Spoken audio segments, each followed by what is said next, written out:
Buenas tardes. Vamos a ver ahora la fenología de especies regionales, el cultivo de maíz, que también corresponde a la unidad 18. Como les decía en la teoría anterior, los objetivos y contenidos para estos tres cultivos son los mismos. El maíz es uno de los tres cereales de los que depende la humanidad para proveerse de alimentos y derivados industriales. Son los factores climáticos, como la lluvia, temperaturas, evaporación, quienes, con su acción individual o conjunta, influyen en el sistema productivo. La zona núcleo está comprendida entre las isotermas de 17 grados al norte y 15 grados al sur, con un gradiente térmico de 0,7 grados centígrados por cada grado de latitud. Y si tenemos en cuenta las isoyetas, se encuentran entre las isoyetas de 1000 y 800 milímetros de lluvias anuales promedio, con un gradiente que decrece de noreste a suroeste. Siguiendo a Köppen, a esta región le corresponde un clima subtropical húmedo, con un verano muy cálido y sin estación seca. El periodo medio libre de heladas varía entre 180 a 260 días por año, el cual disminuye desde el norte-noreste hacia el sur-suroeste, dada la estrecha relación que existe entre el desarrollo de las fases fenológicas del cultivo y las sumas térmicas. El conocimiento de las mismas permite para cada lugar un mejor aprovechamiento de las posibilidades del medio, disminuyendo el riesgo de siembras muy tempranas o demasiado tardías. Si conocemos las sumas térmicas requeridas por los distintos materiales genéticos para el cumplimiento de sus fases fenológicas, se podrían seleccionar aquellos cuyo periodo crítico de floración ocurre antes o después del momento de mayor incidencia del factor limitante para el lugar. O podría variarse la fecha de siembra para escapar a este, como ya vimos en mecanismos de lucha contra efectos adversos. Vamos a ver ahora cómo se determinan las distintas fases fenológicas, tanto los estadios vegetativos como los reproductivos, siguiendo la escala de Ritchie y Hanway, propuesta en 1982. Aquí nos describe el ciclo de cultivo de maíz a partir de cambios externos visibles, donde vamos en los estadios vegetativos con la BE, que significa emergencia, la B de vegetativo, y a partir de allí B1, B2, B3, B4 y así sucesivamente hasta BN, de acuerdo al número de hojas que van apareciendo. Y terminamos el estadio vegetativo con la fase de BT, llamada de panojamiento. Cada estadio de hoja es definido de acuerdo con la hoja superior, cuyo collar es visible. La primera parte del collar que es visible es la parte de atrás, la cual aparece como una línea pequeña descolorida entre la lámina y la vaina de la hoja. Y los estadios reproductivos, identificados con la letra R, R1 cuando están los estigmas visibles, R2, R3 y R4, los estados de grano acuoso, lechoso y pastoso, R5 ya la indentación y R6, la madurez fisiológica. Vamos a ver ahora el estadio de germinación emergencia o etapa BE. Una vez sembrada la semilla de maíz, esta absorberá entre el 30 y el 35% de su peso en agua. Cuando comience el proceso de germinación, la radícula es la primera en elongarse a partir de ese grano hinchado. Luego sigue el coleoptilo con la plúmula incluida y por último 3 o 4 raíces seminales, como podemos ver en la imagen. Para que la radícula comience la elongación, las temperaturas del suelo deben ser propicias para que el proceso se dé.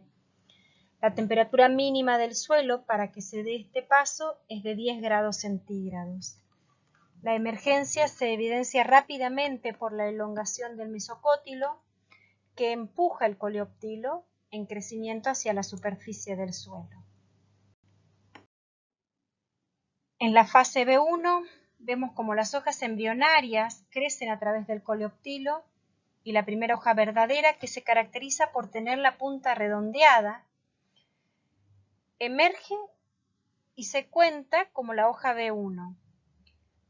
¿Cómo distinguimos la hoja B1 de las demás? Porque las otras hojas tienen extremos puntiagudos.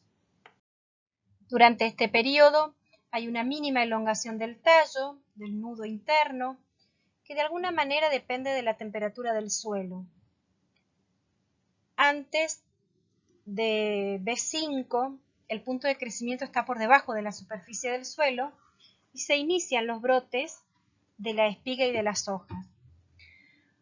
Un brote se inicia en cada axila de la primera hoja hasta aproximadamente la hoja 13. Las raíces permanentes se desarrollan en 5 nodos por debajo de la superficie, una de la superficie del suelo y potencialmente uno o más nudos por encima de la superficie del suelo. Vemos la imagen ahí, cómo van apareciendo las raíces nodales. Las temperaturas frías durante la época de siembra restringen la absorción de nutrientes del suelo y producen demoras en el crecimiento. Incrementan el periodo de tiempo entre aparición de las hojas, incrementan el número total de hojas formadas, retrasan la formación de la panoja y reducen la disponibilidad de nutrientes. Agentes adversos como granizo, vientos o heladas pueden dañar las hojas expuestas. En el estadio B3 no se verá afectado aún el punto de crecimiento, ya que todavía está bajo la superficie.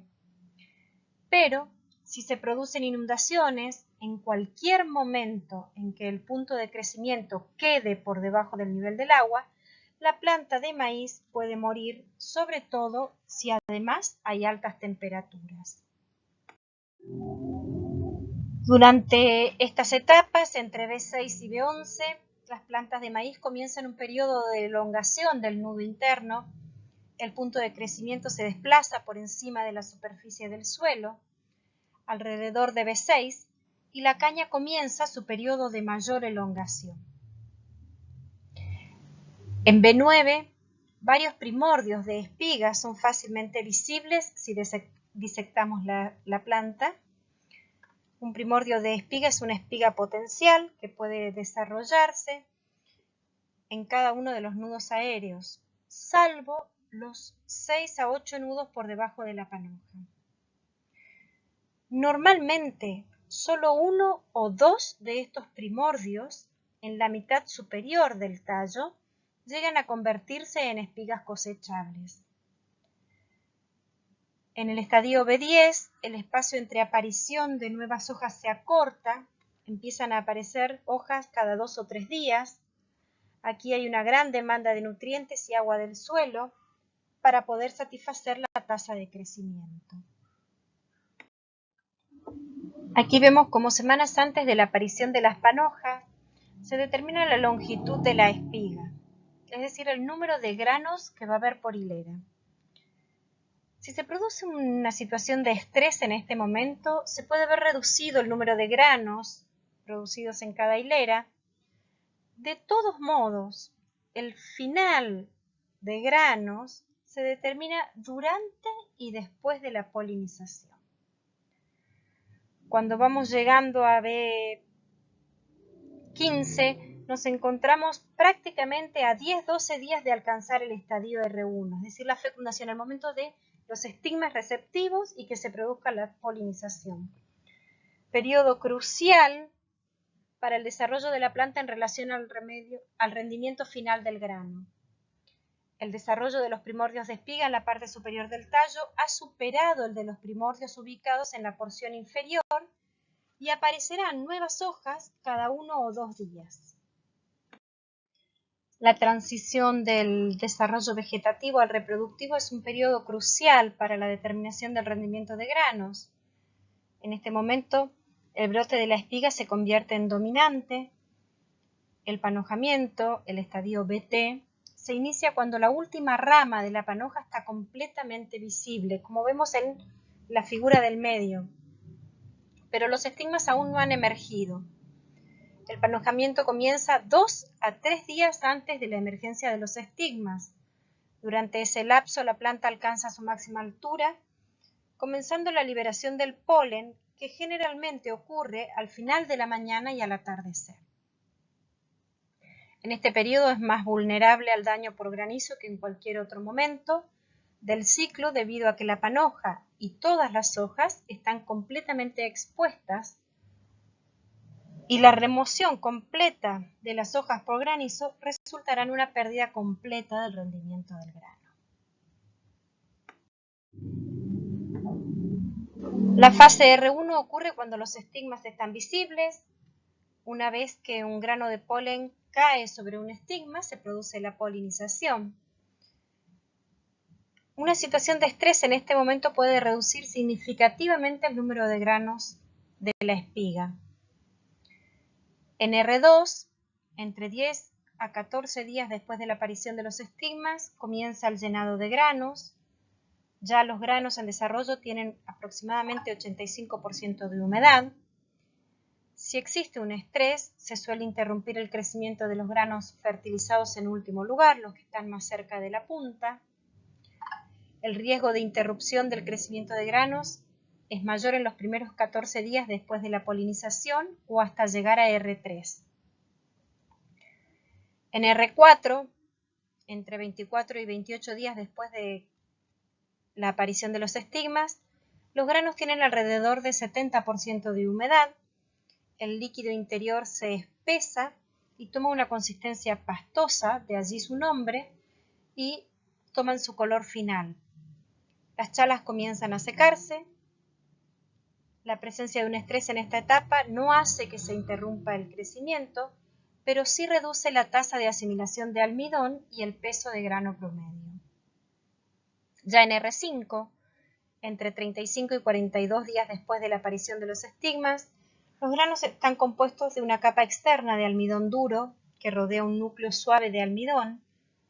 Cuando ese núcleo más suave de almidón comienza a perder humedad y se reduce, se forma una hendidura en la parte superior del grano, que es la indentación. Y en R6, ya denominada madurez fisiológica, que ocurre entre 60 y 65 días después de la aparición de los estigmas, aquí la humedad del grano es de aproximadamente 35%. Los granos se consideran maduros fisiológicamente y han alcanzado su peso seco máximo. La línea lechosa o capa de almidón duro ha avanzado hasta la punta del grano. Las células en la punta del grano pierden su integridad y caen y hacen que se forme una capa de abscisión entre marrón y negra, denominada capa negra. Una vez formada esta capa, el almidón y la humedad ya no ingresan ni pueden salir más del grano, salvo la pérdida de humedad por evaporación cuando el grano se seca.